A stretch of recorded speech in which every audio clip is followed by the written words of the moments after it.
Sam got truth. They asked her to describe me in one word. She laughed carelessly. Housekeeper, I guess. Her friends erupted in suggestive catcalls. I slipped out of the party and took a cab to Sam's place. I cut the cord to her air conditioner and poured superglue all over her bed. Then I blocked her on everything and just disappeared. A year later, I saw Sam on TV. When asked about her first love, she seemed to drift off for a moment. We were young and reckless. If I could turn back time, I'd give anything to see him again. Just then, my boss walked in. Jordan, about that tax evasion investigation at the Brook Group, you in? I nodded firmly. I'm in. When I got back from paying the bill, the private room was in the middle of a game of truth or dare. It was Sam's turn. She chose truth. Her best friend clung to her arm, asking in a syrupy voice, Sam, describe your boyfriend in one word. It was my 1-year anniversary with Sam.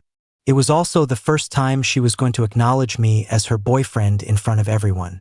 My hand, about to push open the door, froze. I stood there silently, holding my breath. Handsome? Hot? Charming? I knew I was average looking, but a person isn't just their appearance. There's inner beauty, too. I was athletic, a great cook, neat and organized, optimistic, sweet, fun. I would have been fine with any of those. I even started to get excited, wondering what she'd say. What did she really think of me? The room went quiet. Then came Sam's nonchalant voice. Housekeeper, I guess. The words hung in the air for a second before the room exploded with laughter. The one laughing the loudest was Jackson, Sam's childhood friend. Everyone was winking and nudging each other, and all sorts of dirty jokes started flying around. After she'd had her laugh, Sam's friend poked her and whined, Aren't you going to say something? Listen to the nasty stuff they're saying. Sam, who had been enjoying the show while swirling her drink, finally spoke up lazily. All right, what are you all imagining? I just meant he's good with his hands, cooking, cleaning, he can do it all. That's what I mean by capable. The fist I'd clenched loosened a little. I was about to go in when I heard her continue. As for the other way he's capable, what, you want me to have him come in here and give you a live demonstration? Another, louder wave of laughter rolled through the room, punctuated by cheers and whistles. The atmosphere was electric with vulgar jokes, and I just stood outside the door, completely frozen. The first time Sam and I met, I was at my absolute lowest. I had just come from my small town to the city for college. I was wearing scuffed-up sneakers, carrying a cheap, woven plastic bag, and I stuck out like a sore thumb. I stood at the subway entrance, trying to discreetly watch how other people used the machines. That's when Sam showed up. She had a beautiful smile, showing a perfect set of white teeth. She helped me carry my bag, taught me how to ride the subway, and even walked me to the university. That's when I found out she was a year ahead of me. She even bought me my first boba. When she was leaving, I smoothed out the crumpled bills I had, ran over, and stuffed them into her hand. Sam paused for a second, then saw my awkward expression and just smiled, waved, and said goodbye. She walked away so effortlessly, she never even noticed. A little seed of a teenage crush had been planted right there in her smile. I chased Sam for a long time before she finally agreed to go out with me. But she had one condition: we had to keep our relationship a secret. And today was our 1-year anniversary, the day Sam had finally agreed to go public. I had booked the private room early, bought a new suit, and spent the whole day getting ready. And on this day I'd been looking forward to so much, I got called a housekeeper.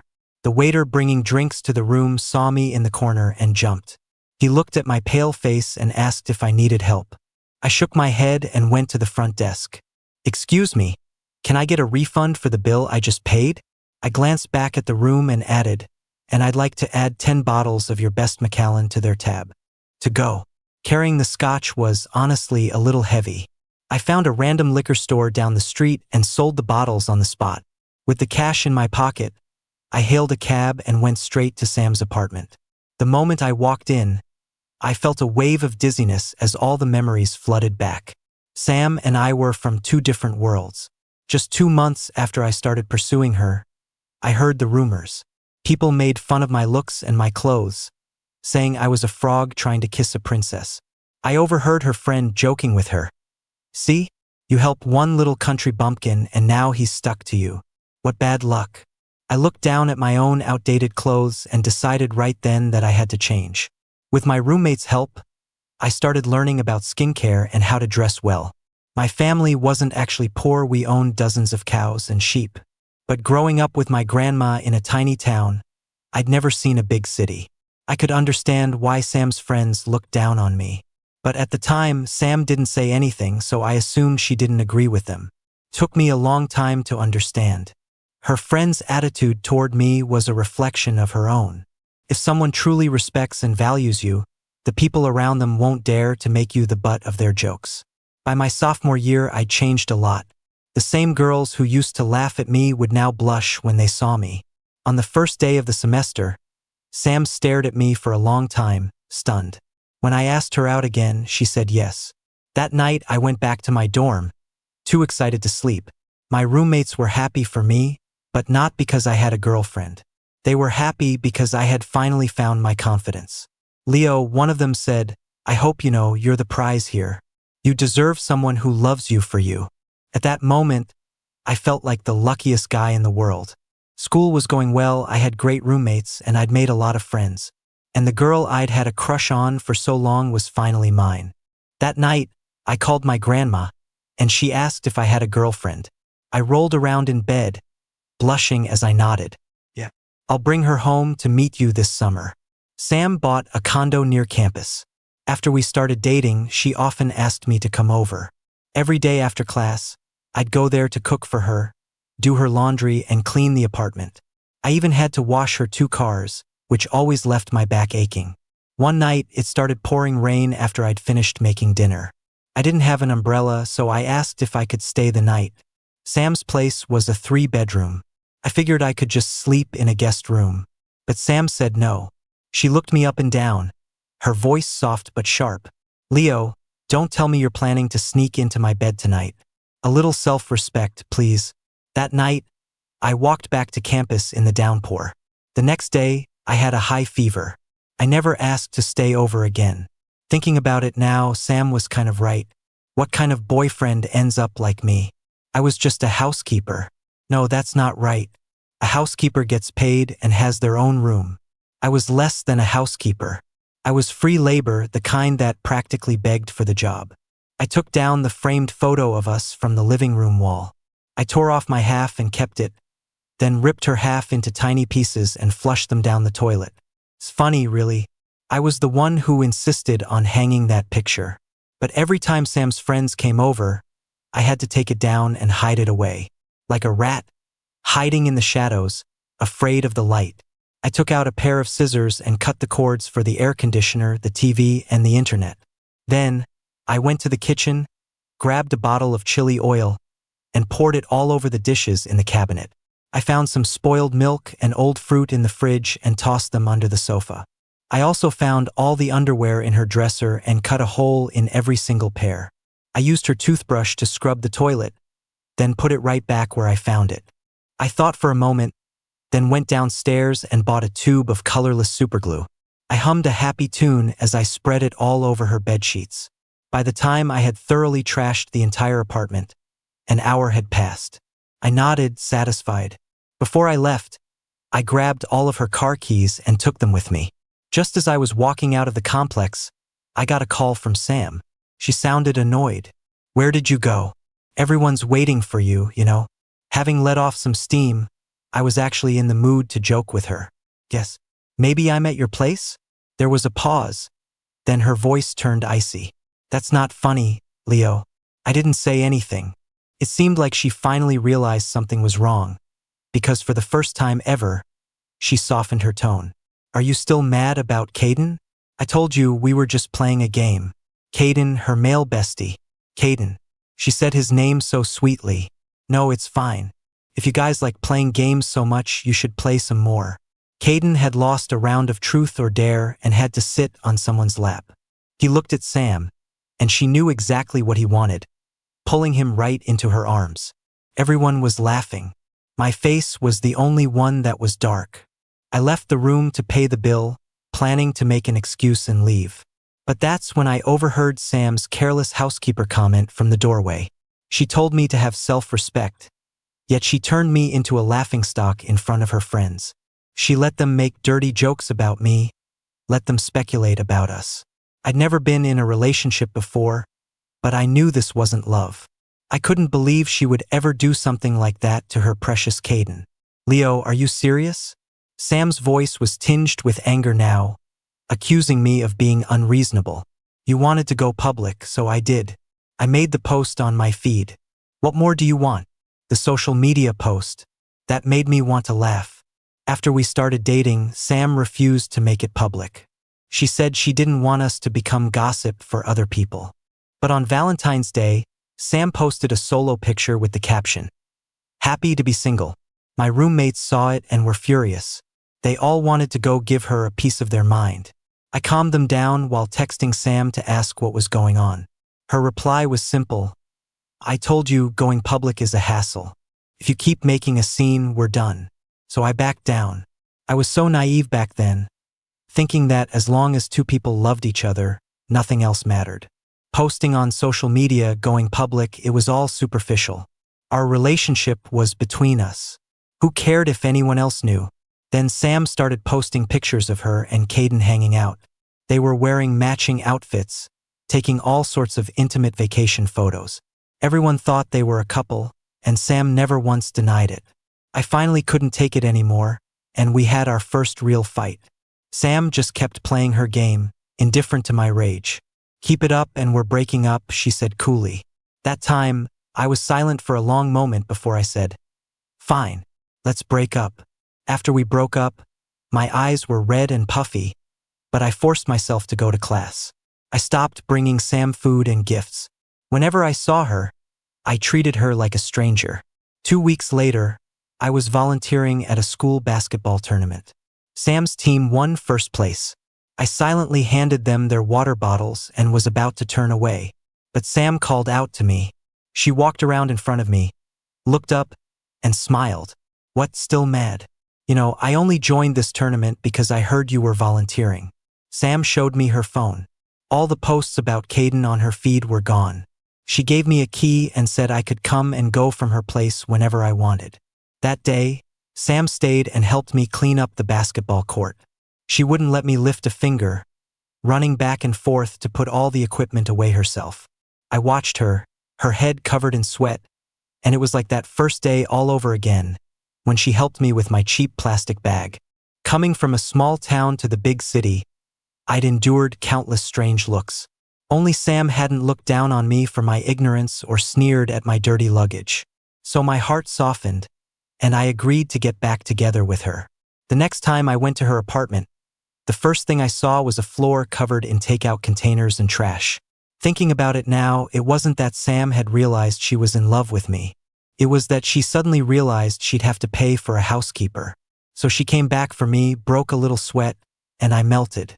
That's why she brought me back to her place the very first day we got back together. I spent the entire day cleaning before the apartment was even remotely livable. Looking back on it all, I feel like I was under some kind of spell. After all that condescension and hurt, how could I have ever thought Sam loved me?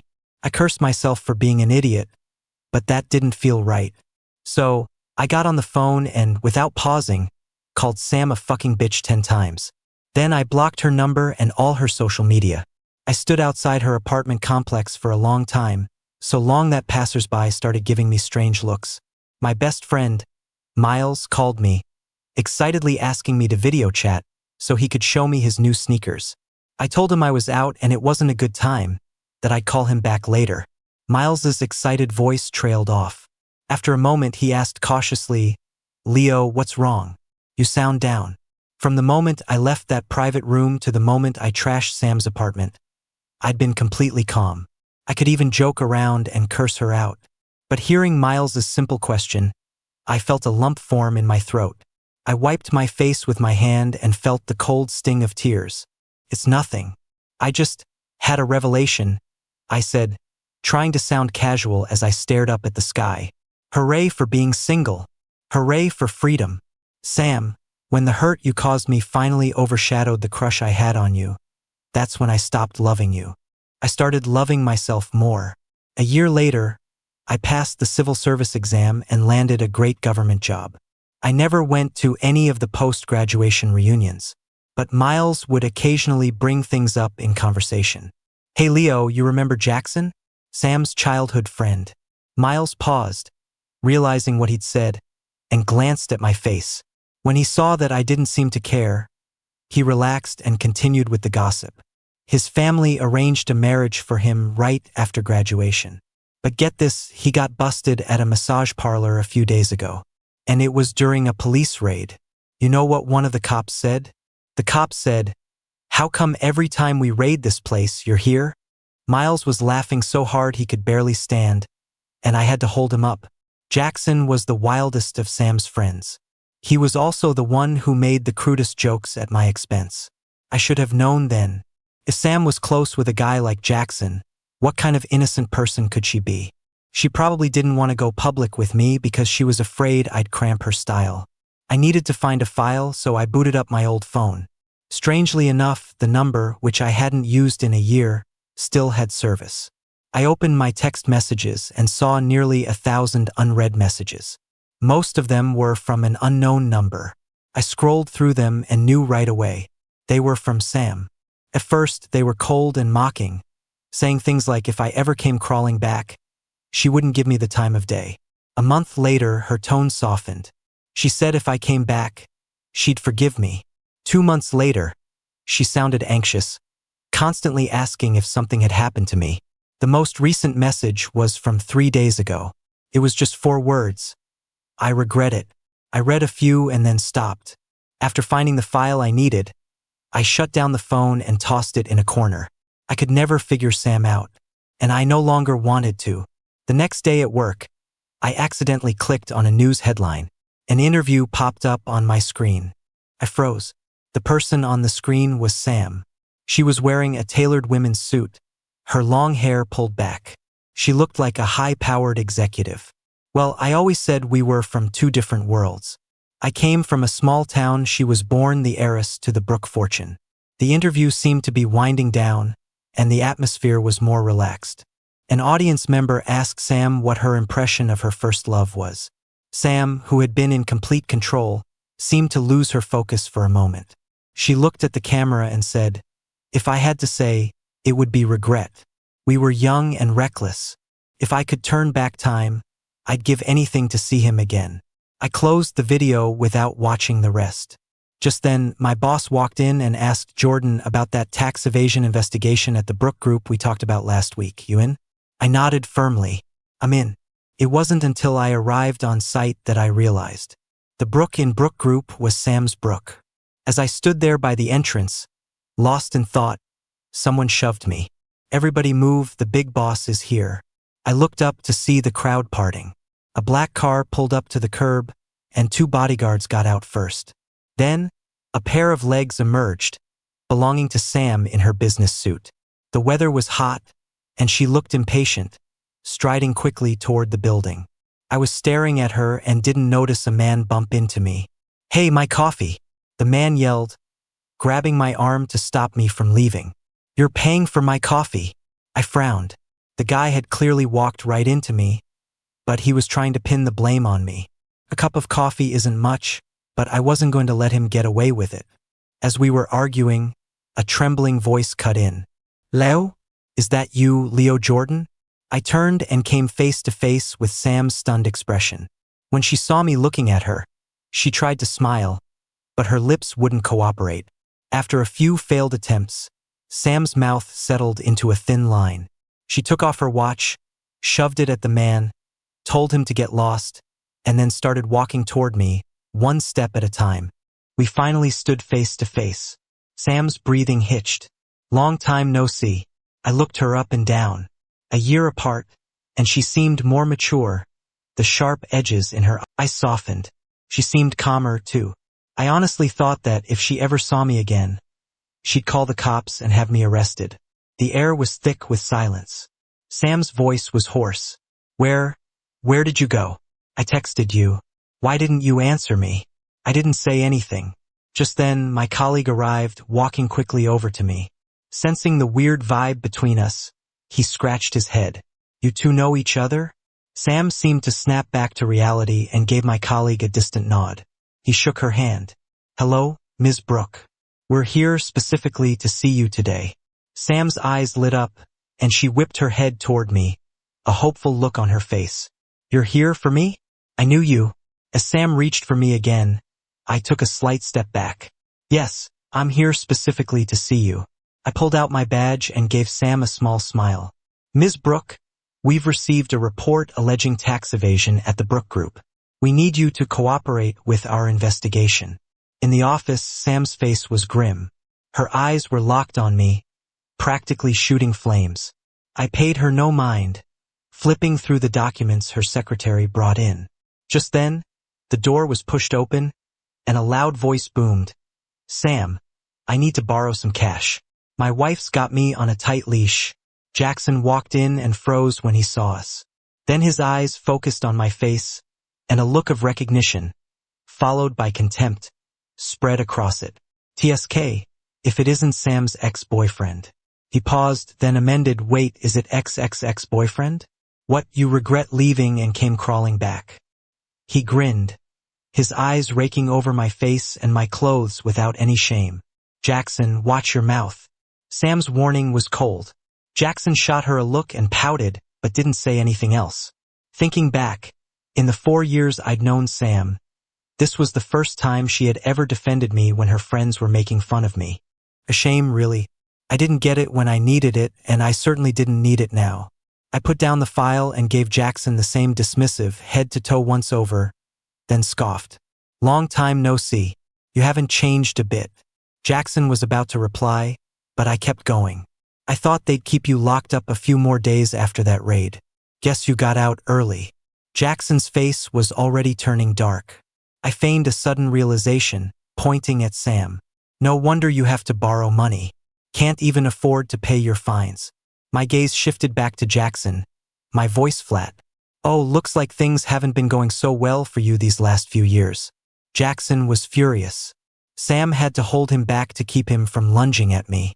I calmly went back to reading the file, not even bothering to look up. Right after Jackson, someone else walked in. I glanced up.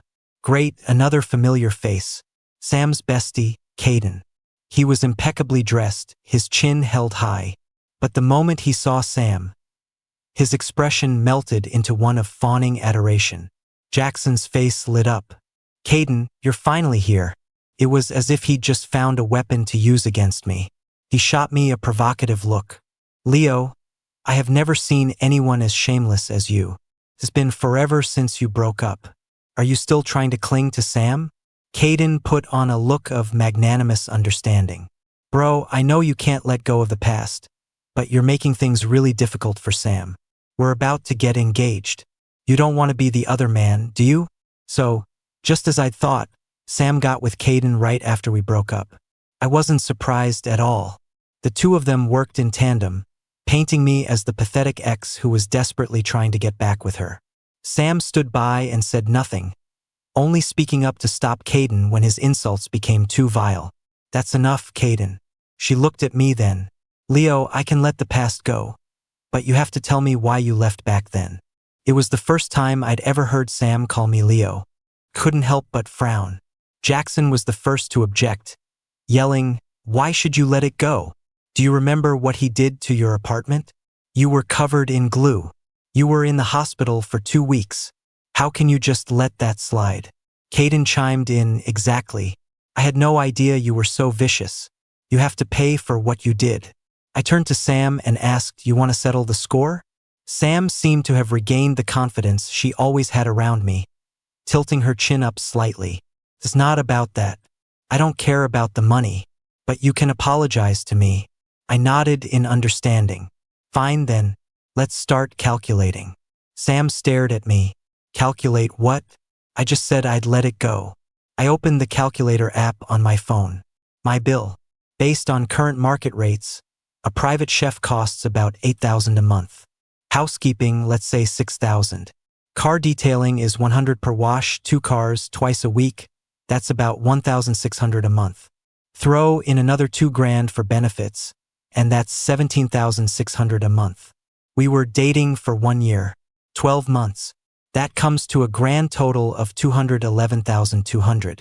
I'll do you a favor and round it up. You owe me $220,000. I held my hand out to Sam and asked politely, Venmo or Zelle? Sam was so angry she couldn't speak. I raised an eyebrow, wondering aloud if she was that broke now. She took a deep breath and, with a thunderous look on her face, scanned my QR code. Jackson and Caden stood by, completely dumbfounded. Jackson was the first to recover. So you heard what we were saying that day. I turned to him, my voice light. Yep, and you call yourselves rich people, but you stiff your housekeeper on his wages. I looked at Sam and Caden, my voice dripping with disdain. Now that's what I call shameless. Caden's eyes blazed with anger. He acted as if he were already married to Sam, with a strange sense of ownership over her money. He lunged at me, his hand raised to slap me, screaming that I was a bitch. I dodged easily. He stumbled from his own momentum and fell to the floor, yelping in pain. Don't worry, I said. Your turn is coming. I took out my phone, stopped the recording, and made a call. Hello, 911? I'd like to report a crime. I smiled at Caden and Jackson. Someone is obstructing a federal investigation and has verbally and physically assaulted a federal officer. I'd like to press full criminal charges, and I will not be accepting any mediation. The news that Caden, a rising star, had been arrested in public immediately went viral. I didn't hold back. I released the full video of his hysterical, profanity-laced tirade. Caden's public image shattered instantly, causing a massive scandal. The brands he endorsed quickly dropped him and demanded he pay for breach of contract. The shows and series he had appeared in were pulled, and the production companies sued him for damages. The Brook Group's stock price plummeted, losing billions in a single day. The verdicts for Sam and Caden came down quickly.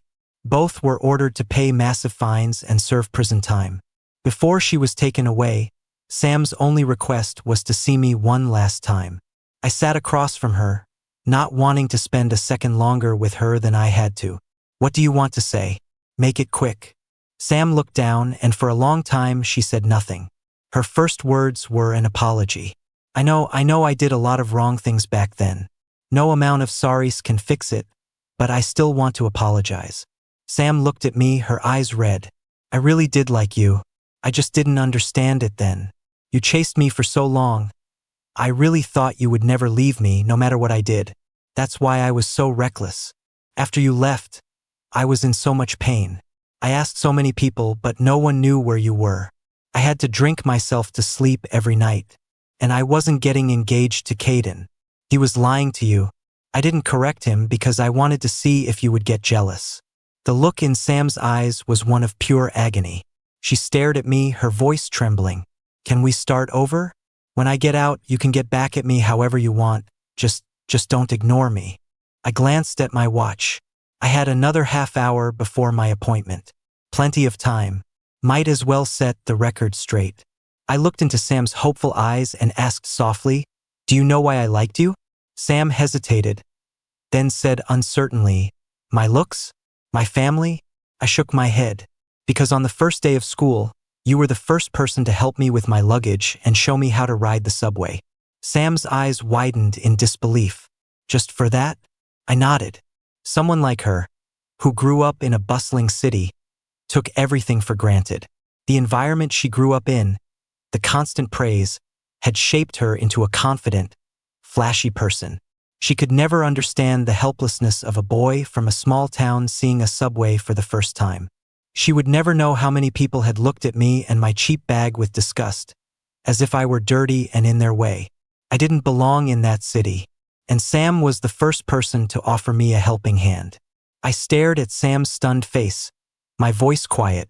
But the person who really helped me that day, it wasn't you, was it? If I had been a little older, if I had met a few more people, I might have easily seen the disgust in Sam's eyes that day. She smiled as she taught me how to use the subway, but she stayed a good 3 feet away from me, unwilling to touch me. I only saw her helping me with my bag. I didn't see her tightly furrowed brow. When I gave her the money for the boba, I only saw her smile. I didn't see her turn around and throw the money on the ground as soon as she was out of sight. In those chat logs, this is how she described that day. So annoying. Where did that hick come from? He was so filthy I had to take 3 showers when I got home. This school will really let in any trash. Country folk should just stay in the country for their whole lives. Later, at work, I met Tina Lynn. A beautiful, sweet girl with a lively personality. The first time she saw me, she cried out in surprise. "Oh, it's you." I stood there, frozen, certain I had never met this girl before in my life. Tina grinned and linked her arm through mine. "I know you. We went to the same school. You're amazing. You won a scholarship every year." Later, after we got to know each other better, Tina told me with a wink. "The first time she saw me was actually at the subway station. I saw you standing there for a long time. It looked like you were in some kind of trouble. But I was in a hurry to catch a flight, so I asked Sam to help you. She'd had a fight with her family and was there asking me for money. She really didn't want to do it. I had to ask her 3 times. In the end, I had to promise to forgive her debt before she reluctantly agreed to help you. Sam and I have known each other since we were kids, but I don't like her or her friends, so we were never close. I wasn't going to lend her the money at first. I was silent for a long time before I asked quietly, "Then, why did you want to help me?" Tina had a beautiful smile. She looked surprised by my question. "Does there have to be a reason? Besides, if I hadn't done something, you would have waited a little longer and someone else would have helped you." Tina gently brushed the hair from my face, turning to look me in the eyes. "The first thing I noticed was that you have really nice eyes. See, you even have a little beauty mark right there. That's why I recognized you the second I saw you again. Leo Jordan, seeing you again must be fate. Do you want to be friends?" I said yes, and Tina became a wonderful friend. Really, I should have known all along. A person's true nature doesn't change. How could Sam have gone from being friendly and generous at the beginning to so flippant and cruel? They were polar opposites, like 2 different people. Unless, back when we first met, helping me was never her idea to begin with. I stood up to leave, but she called my name again. I turned back. Sam was just looking at me. I thought she was going to say something else, but she just stared. Just as I was starting to get impatient, Sam lowered her eyes. She said softly, "Happy birthday." I gave her one last look, said nothing, and walked away. As soon as I was outside, Miles was already calling. "Leo, are you on your way?" I checked the time. "Almost. You can go ahead and order. I'll be there in 15 minutes. Tops." I could hear laughter in the background before someone shushed them. I hung up and hailed a cab to the restaurant. When I got out, as I walked toward the entrance, I could faintly hear the sounds of people setting up inside. I called Miles. "I'm at the door." A moment later, Miles came rushing out, looking flustered. He saw me and pointed to a shop next door. "Oh man, I'm suddenly craving ice cream. Leo, come with me." I followed him obediently. I pretended not to notice the piece of shiny ribbon stuck in his hair. When we got back with the ice cream, I pushed open the door to the private room. It was completely dark inside. But then, the lights flickered on, and everyone started singing happy birthday. The room was beautifully decorated, and a large cake was being carefully wheeled out. "Happy birthday, Leo.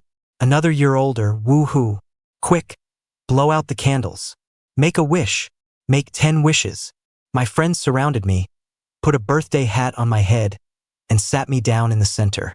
My college roommates were there, my lifelong best friend Miles was there, and my new friend from work, Tina, was there. Everyone was smiling and laughing, telling me to hurry up and make a wish so we could eat cake. I closed my eyes, my heart filled with a gentle warmth. I quietly made a wish. Tina squeezed in next to me and, in a perfect imitation, closed her eyes too. "Then I'll make a wish too. I wish for Leo's wish to come true perfectly." Hearing that, the others protested that it wasn't fair and started making the same wish. The room was filled with the happy noise of friends teasing and playing with each other. A smile crept onto my face. I thought of what my roommate had told me all those years ago. "Leo, I hope you know you're the prize here. You deserve someone who loves you for you." And right at that moment, the song playing in the background hit its crescendo. "The world is full of beauty. My love is a fire for the taking. It's not about you, it's all about me, so don't be mistaken. I will surely bloom. I will surely shine. A beautiful sight in the making. So when I opened my eyes again, what I saw was a wide open field of possibilities. I will become better, and I will welcome a better future. One where I can finally, brilliantly bloom. As for the past, it's not even worth mentioning.